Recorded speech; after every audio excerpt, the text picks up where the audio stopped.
অন্তরালের খবর নিয়ে ক্যালকাটা ডায়ালগস থেকে আমি মনোজ দাস। এত আওয়ামী লীগ আছে কোথায়? এটাই এখন বাংলাদেশের প্রশাসন, বাংলাদেশের শাসন যারা চালাচ্ছে তাদের মাথা ব্যথার কারণ এখন এইটাই, এই একটা প্রশ্ন। এবং এর উত্তর খুঁজে নিয়ে সেই ডেভিল হান্ট শুরু হয়েছিল যেমন, তেমন আবার একটা নতুন জিনিস শুরু হচ্ছে। সেটা হচ্ছে যে এত আওয়ামী লীগ যদি দেশে থাকে ধরো সবাইকে। কেন বলছে এই কথাটা? দেখুন, আমাদের এখানে নয়, বাংলাদেশের বিভিন্ন সোশ্যাল মিডিয়াতে যেসব সংবাদ উঠে এসেছে তাদের ছবি সমেত, তাদের দুই একটার হেডলাইন একটু পড়ছে আপনাদের। যেমন ধরুন, এই যে ছবিটা দিয়ে এখানে দেয়া রয়েছে, একদম প্রথমে কি লেখা আছে?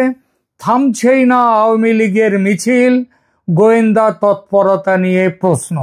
প্রশ্ন কারা করছে? এই সরকারে, যারা বর্তমান সরকারে আছে তাদের কাছে এই প্রশ্নটা আছে। তারা বলছে যে থামছেই না আওয়ামী লীগের মিছিল, গোয়েন্দা তৎপরতা নিয়ে প্রশ্ন। এরপরে আর একটা দেখাচ্ছি, এখানে দেখুন, এখানে আর একটা ছবি এসছে, সেখানটাও বলছে আওয়ামী লীগের ঝটিকা মিছিল নিয়ন্ত্রণ করতে কঠোর ব্যবস্থার সিদ্ধান্ত। এইবার এইটা খবরটা একটুখানি আপনাদের একটু পড়ে আপনাদের শোনাই যে কি বলছে এখানে। যে আওয়ামী লীগের এই যে বিভিন্ন যে ঝটিকা মিছিল বেরোচ্ছে বিভিন্ন জায়গায়, আগে 2-5 জন বেরোতো, এখন শুধু 2-5 জন নয়, এখন এরকম বিভিন্ন জায়গায় যখন তখন বেরিয়ে যাচ্ছে। এবং রাস্তায় সেই মিছিল বেরিয়ে যাওয়ার জন্য পরে তার মধ্যে আর ওই 50, 100, 200 মানুষ থাকছে না, তার মধ্যে আরো বড় সংখ্যায় হাজার হাজার মানুষ মিছিলে যোগ দিচ্ছে। ওই মব পাঠিয়ে, পুলিশ পাঠিয়ে, সেনা পাঠিয়ে তাদেরকে থামানো যাচ্ছে না। তো এই খবরটায় কি এসছে, একটা খবর আপনাদেরকে বলি। এটা খবরটা দিচ্ছে আজকের পত্রিকা নামে বাংলাদেশেরই একটা সংবাদ মাধ্যম। তারা কি বলছে? যমুনায় উচ্চ পর্যায়ের বৈঠক, তাদের শিরোনাম, এবং সেই শিরোনাম দিয়ে তারা বলছে যে আওয়ামী লীগের ঝটিকা মিছিল নিয়ন্ত্রণে কঠোর ব্যবস্থার সিদ্ধান্ত। খবরে কি আসছে? বড় খবরে যেটা এসছে সেই খবরটা একটু পড়ি। খবরে বলা হয়েছে, এই ছবিটাও দেখুন কিরকম সবাই একেবারে কঠোর সিদ্ধান্ত নেওয়ার জন্য আওয়ামী লীগের বিরুদ্ধে কিভাবে বসে আছেন, ছবিটাও একটু দেখে নিন। এইবার খবরে কি বলছে? খবরে বলছে দেশের সার্বিক আইন শৃঙ্খলা পরিস্থিতি নিয়ে রাষ্ট্রীয় অতিথি ভবন যমুনায় সরকারের উচ্চ পর্যায়ের বৈঠক অনুষ্ঠিত হয়েছে আজ রোববার। আজ মানে গতকালকের খবর এটা।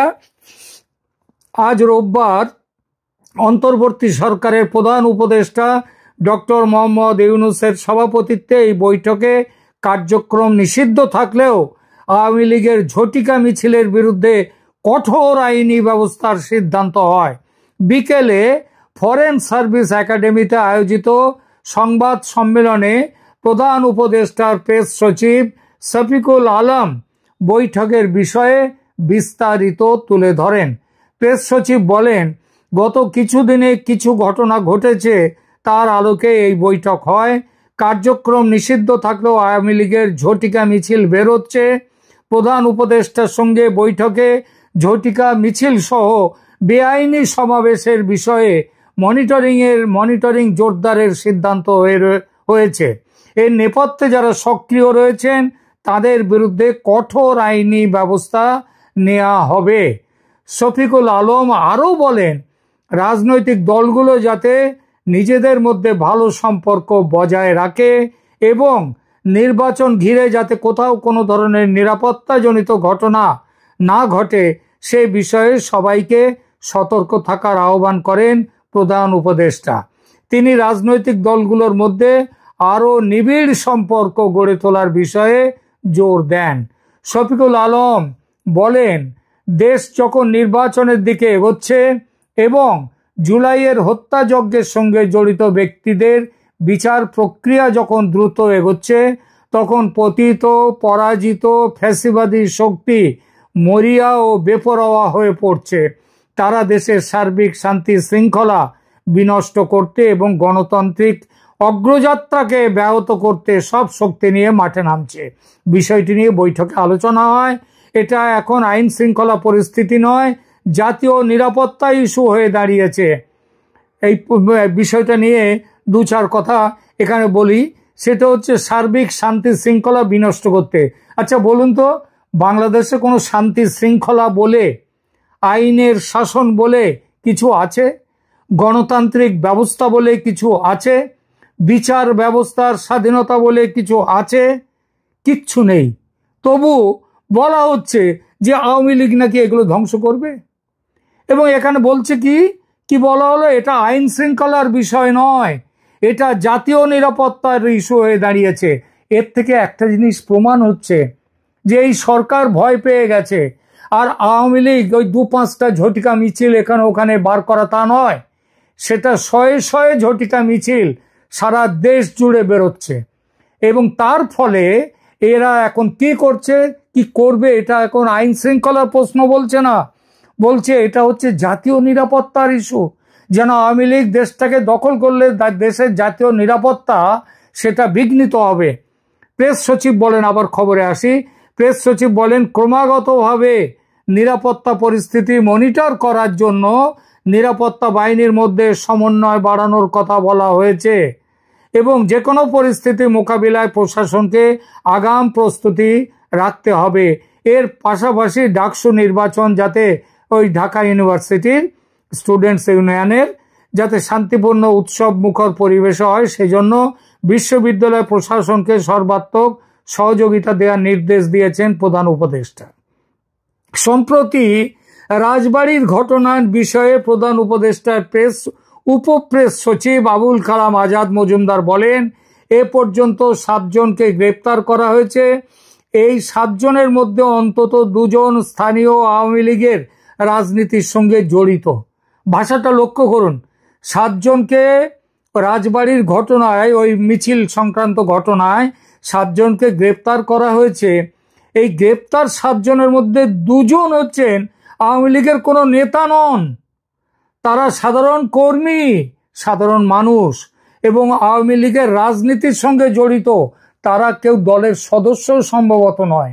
তো এই মানুষরা এখন এগিয়ে এসেছে আওয়ামী লীগের হয়ে নেতৃত্ব দিতে, এই সরকারের বিরুদ্ধে প্রতিবাদ জানাতে রাস্তায়, এবং শেখ হাসিনার যে শাসন সোনার বাংলা গড়ার দিকে এগিয়ে নিয়ে গিয়েছিল, সেই শাসনকে ফিরিয়ে আনার জন্যে তারা লড়াইতে নামছে, তারা রাস্তায় আজ নামছে। 7 জনকে ধরেছে, তার মধ্যে 2 জন হচ্ছে এই আওয়ামী লীগের রাজনীতির সঙ্গে জড়িত, স্থানীয় রাজনীতি, তারা কেউ কোনো নেতা টেতা কিচ্ছু নয়। এই জায়গায় এসেছে আজ মানুষ। আজকে নির্বাচনে আওয়ামী লীগের নাম থাকলে, আওয়ামী লীগ এলে আসবেই, এটা লিখে নেওয়া যায়, তাহলে এরা কিন্তু আওয়ামী লীগের হয়ে ভোট দেখবেন, নির্বাচনে আওয়ামী লীগের নৌকা তরতর করে এগিয়ে যাবে।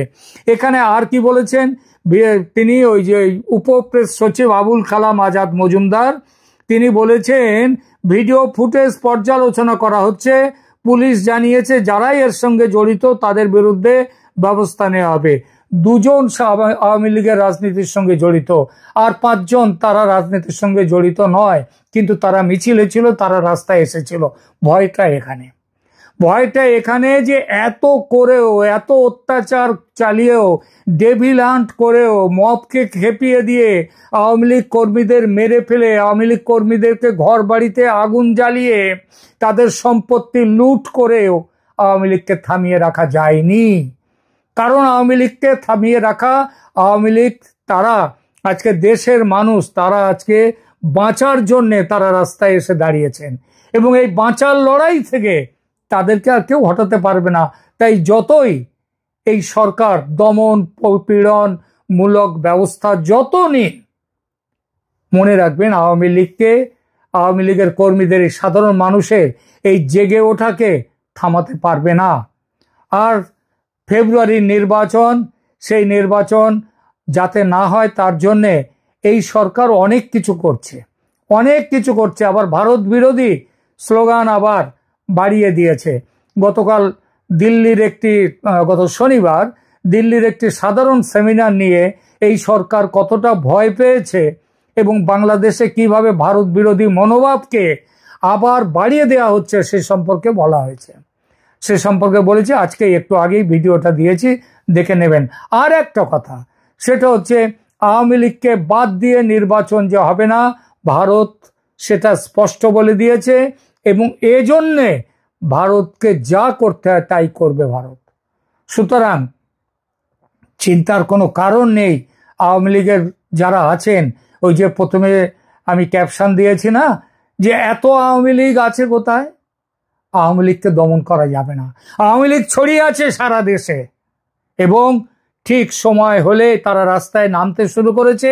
আর খুব বেশি দেরি নেই যে শেখ হাসিনা দেশে ফিরবেন এবং গণজোয়ারে সারা দেশ ভাসতে থাকবে। দেখবেন, খেয়াল রাখবেন। এখনকার মতো এখানেই রাখছি। ভালো থাকবেন, ধন্যবাদ।